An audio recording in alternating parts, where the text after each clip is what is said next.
The presenter of our fourth workshop is Dr. Ranjit John. Dr. John is the founder and CEO of Hawkai Data.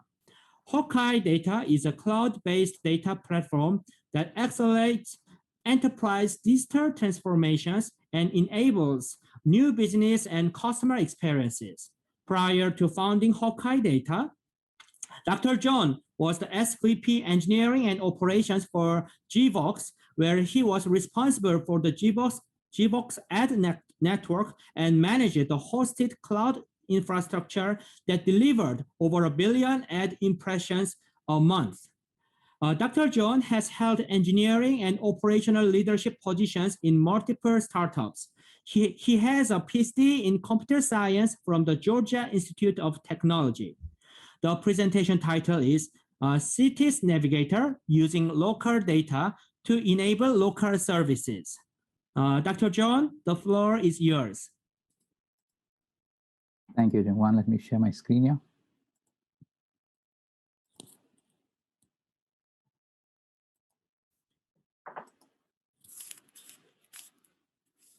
Yes, very clear. Great, yes. Thank you. Thank you, Jungwon, and a very happy Friday to all. Using local data to enable local services.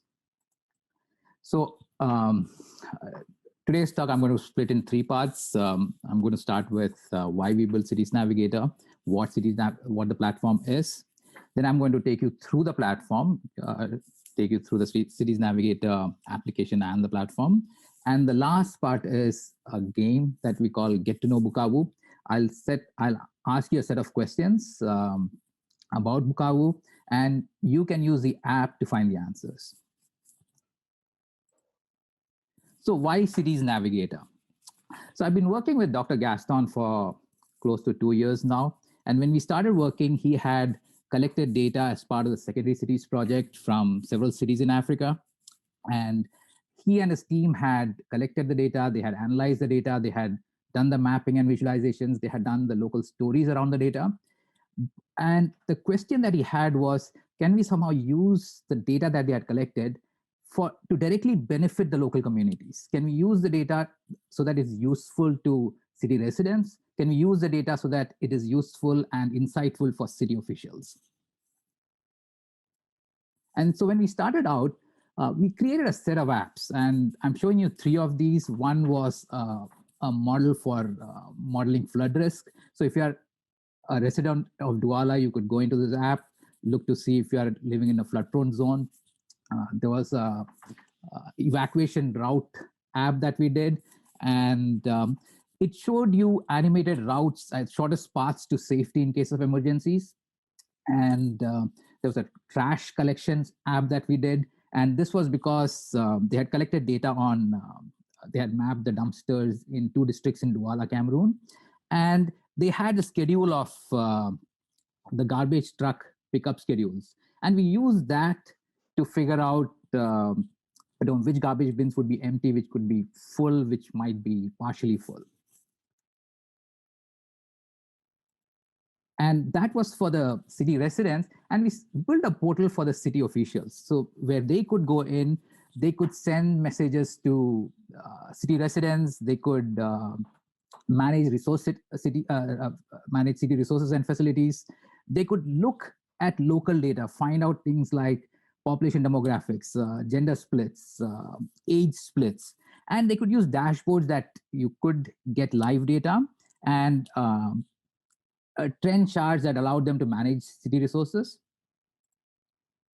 And to summarize City Navigator features, there is one part is for city residents, one part is for city officials. City residents could get notified in case of alerts. They could find information, they could find services, they could check resource availability. If they wanted to find out if a bed, particular kind of bed was available at a hospital, they could go into the app and find that out. And for city officials, it helped them manage and prepare for emergencies. They could do resource gap analysis, they could visualize trends, and use this data to drive decisions. And so when this came to the C2M2 project, which was about finding secondary effects of COVID, secondary impacts of COVID, the question we asked ourselves was, could we use the City Navigator platform and the data that we already have and what are the data sources that we need to bring in so that we can measure and quantify these secondary order impacts. And so we looked at census data. These are data, this data that countries collect once in 10 years typically, and the data for each year is you kind of extrapolate and bring it in. We brought that in. We had the secondary cities data already in the platform. We brought in, as the C2M2 data trickled in, we started bringing that in, and we brought in third-party data. This like the aggregated COVID data from Johns Hopkins University. And we put it all in, and we wanted to see if you could get to a point where it could study impact, right? And these are all data-driven services, right? We have all this data, and the question is, how do you convert that into useful information that can be consumed by city residents, city officials, right? And for users to adopt these services, you have to make sure that these applications and services that you build are accessible, they're intuitive, they're inclusive, and useful.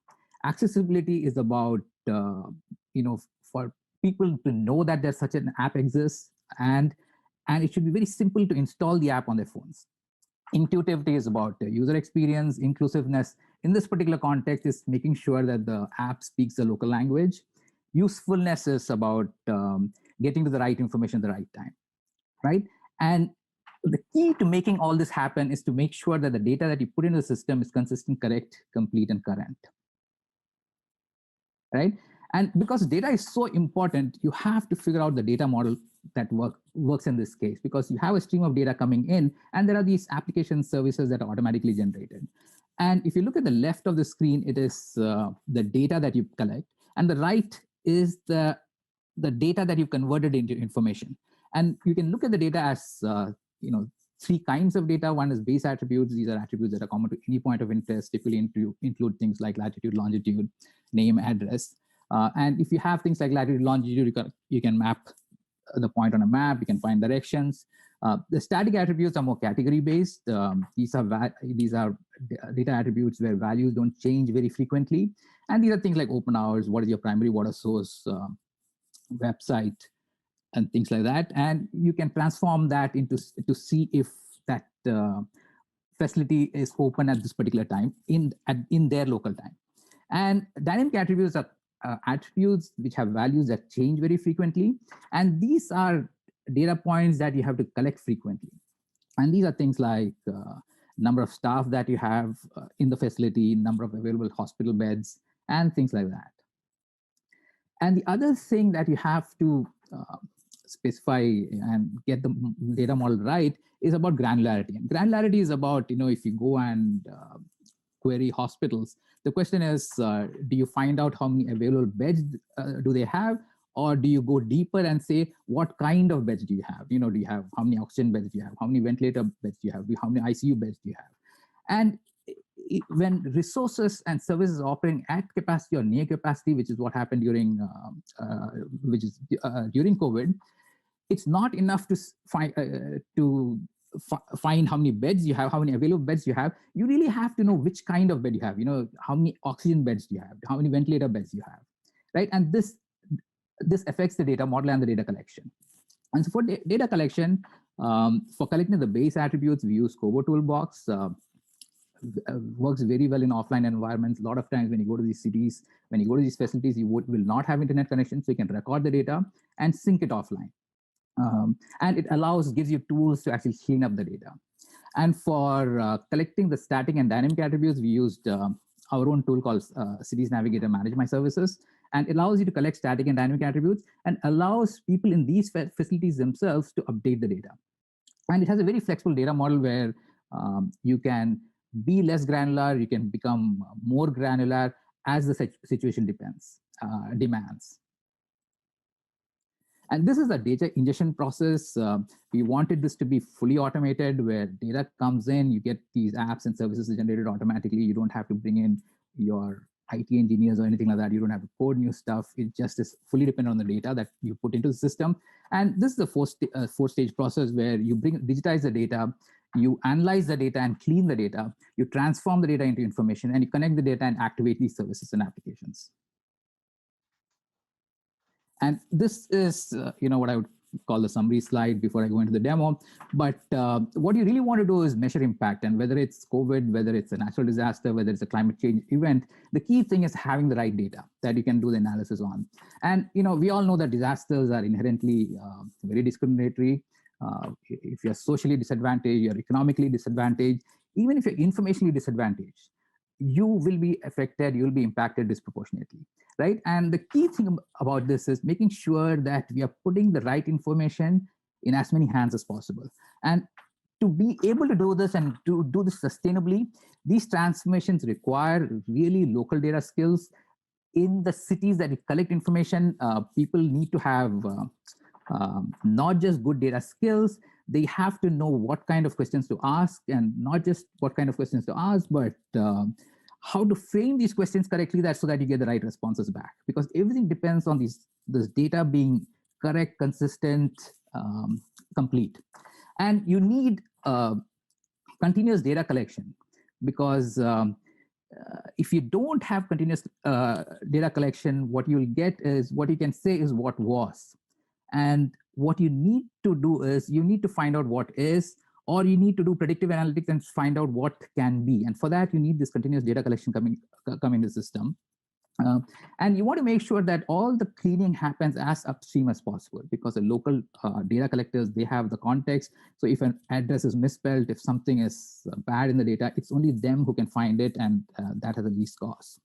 And you want to get to much simpler social metrics. If you want to look at impact, if you want to say, look, I want to improve the general health in this area, those are broad things which local city officials don't understand. But if you tell them, look, I think good health means 4 doctors to every 1,000 in the population, that is something that's an actionable metric, and you can look at it and say, look, there's just 1 doctor today for 1,000. How do we get to 4, right? And if you use the right data along with the technologies and tools like what we give in the Cities Navigator, it allows local communities to be able to take these data-driven decisioning and drive their own policies. So these are the URLs to try out the Cities Navigator. Gaston will type this into the chat box, so you can just go to that link, you can try it out. But I just want to show the platforms that we used in this work. We use Kobo Toolbox to collect data. We use OpenStreetMap for the base map tiles. We use Mapbox to host the map tiles, Noun Project for the icons, Google Cloud for cloud services, AWS for server hosting. And before I go into the demo, this is the game I talk to you about, get to know Bukavu. Bukavu is one of the C2M2 cities in Africa. And these are questions you should be able to use the tool and answer these questions. How many hospitals are there in Bukavu? How many ambulances does a New Hope hospital have? Is the Clinique Ebenezer open right now? And right now means in their local time. What is the consultation cost at Clinique Ebenezer? What is the local currency? Can you find directions from where you are to the Clinique Ebenezer? And so, while you look at these questions, let me just take you through a demo. And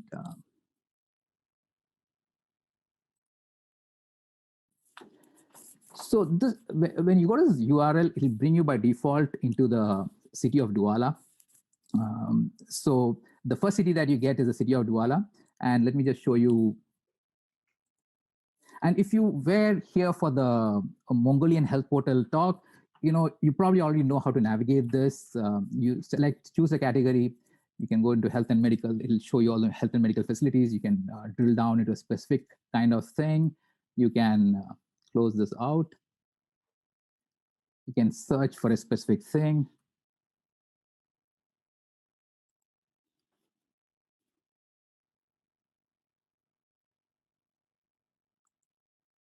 Get more details about it. And it all depends on the data that was collected and what was provided. It shows you it's open, always open. You can look to see that. It shows you the consultation costs. This is probably Cameroonian francs. That's the ISO code for the cost. Looks at shows you what services are available. how many doctors, how many ambulances, things like that. The way to change cities is, so if you want to get answers to Bukavu, you would go here, go to settings. Here are the country options. From Cameroon, just shift to Congo. Bukavu is in Congo. And then you can just go back. You can change your language if you want. If you change it to French, the whole portal will shift to French or Portuguese. And you can come back and it'll bring up Bukavu. And I think one of the questions was New Hope Hospital. So you can search by name, it'll show you, take you to that hospital. Look at things, while it opens, closes in 6 hours, so it's currently open. You can look at primary water source, how good does it have safe water or not, how many doctors they have, how many ambulances you have.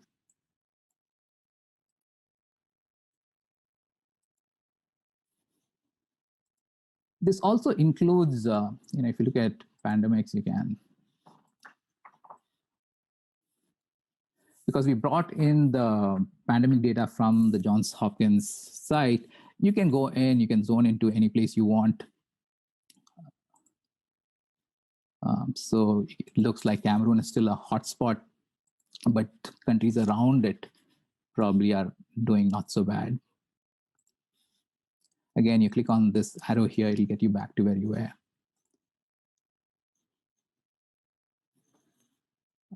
It's fairly intuitive city, and it has messaging. So city administrators can send out messages, and you'll get, and city residents will see it over here.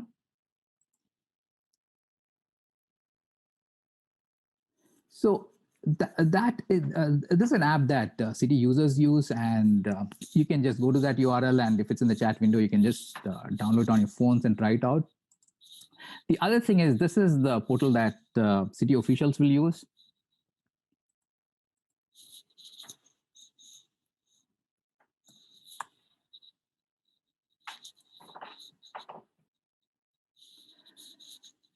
Allows them to manage messages. So come here, you can send out a message saying,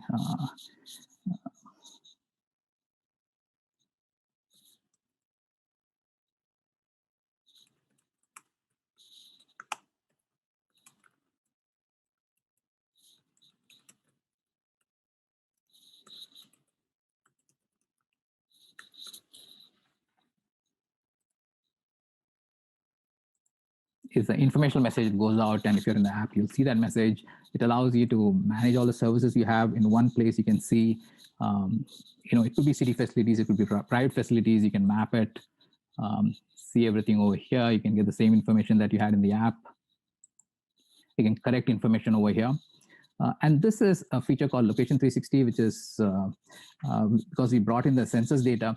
People can go in, you look at specific data in terms of the Democratic Republic of Congo, and if you have data, city-specific data, will come over here. You can also see things like, the COVID around you. So everything around the Democratic Republic of Congo. So a lot of this information is in one place that they can use. You have this dashboards which keep getting updated. The live data shows you how many messages were sent, when it was sent, who's sending the messages, services, and depending on how much data went in, you can look at and drill down and say, if the information was complete, you have complete data, you can look at it in one screen and say, oh, there are 200 doctors in Bukavu, and if you know the population of Bukavu, you can immediately get the doctor to how many doctors per 1,000 index. How many ambulances are there in this area? Do we have enough resources to handle things like COVID? And the Location 360 really, it's general data that shows you how populations and all increased over time. That is pretty much what I had. If you have any questions, I can take it. Even Gaston is there, so he can also answer anything specific.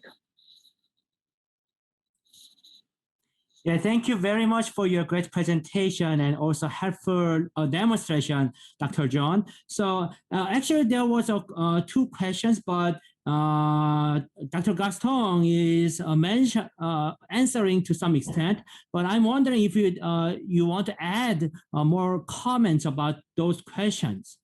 So the question is from the chat window, and the first question is this platform open and free to other countries?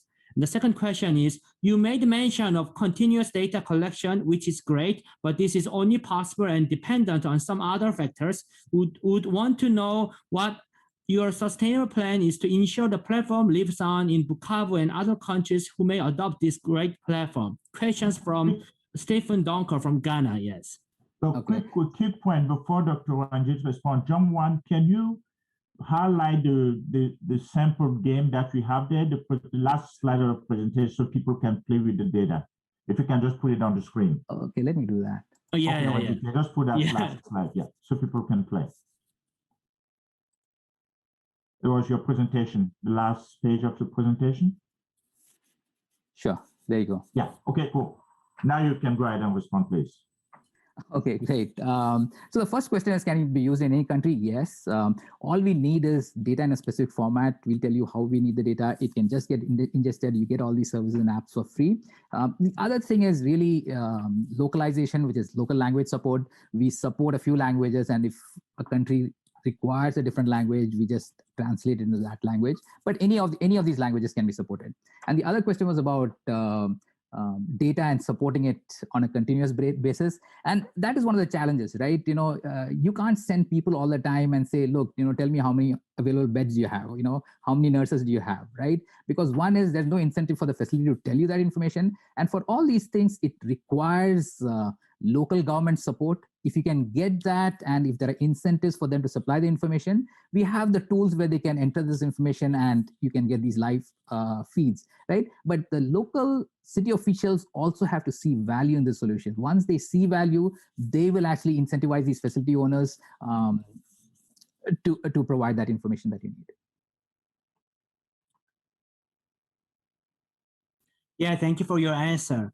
There's another question from Raj, and the question is, what steps do I need to take to use this application if I already have a light application? If you have a what application? Lite, L-I-T-E. A similar application, yes. Well, if you have a similar application, typically, it's all data driven. So all you need to do is bring in that data into the system, and you will see the same thing. So if you have, let's say, category data for a specific city, if you just bring in that data, it'll get projected onto these maps and applications. Okay. Yeah. In the meanwhile, audience Joel Marcelink answered some of these tasks, and he says that Joel says there are 24 hospitals in Bukavu. New Hope has 1 ambulance, and Dr. Gaston mentions that that is correct answers. Do you have any surprising gift to? I'm sure Dr. Gaston will send out some virtual gifts. I was just joking. Yes. That is fine. You're gonna find something. Yeah, just a big plug to Joel would be a good gift. Yes. Yeah. Another question from Raj is, will your team support the migration process? Definitely. And, so if you have data in, different formats or whatever, we always, one of the slides I showed you was something called an RPA process. It's a process that takes one format of data, converts into the format that we need. Yes, we'll support migration and pull the data in. Okay, thank you.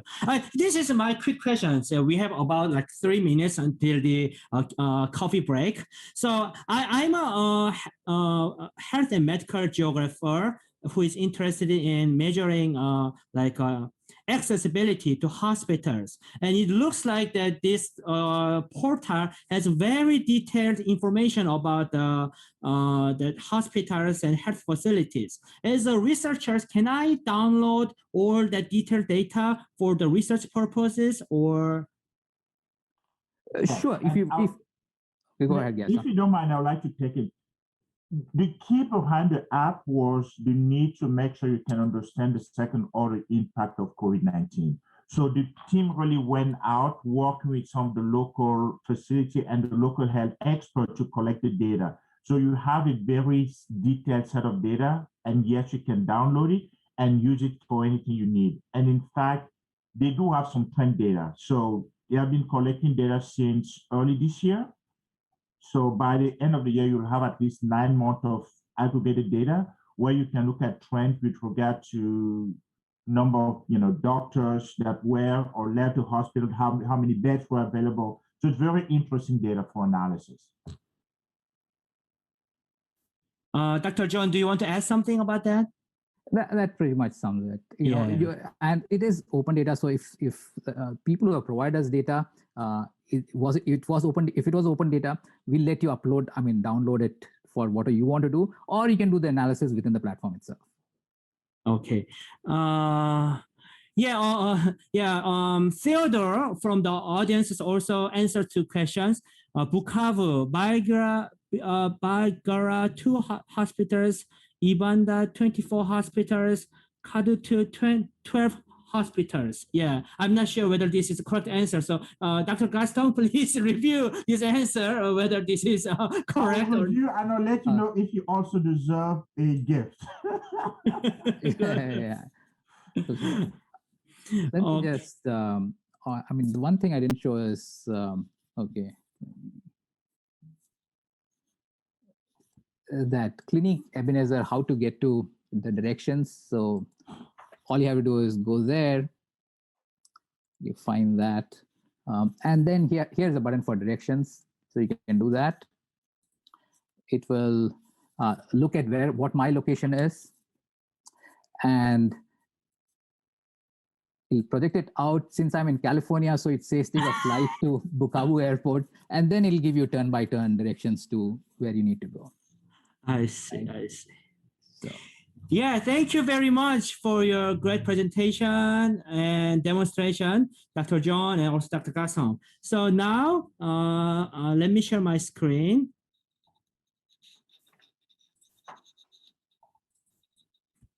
Yeah, now it is time for the coffee break time.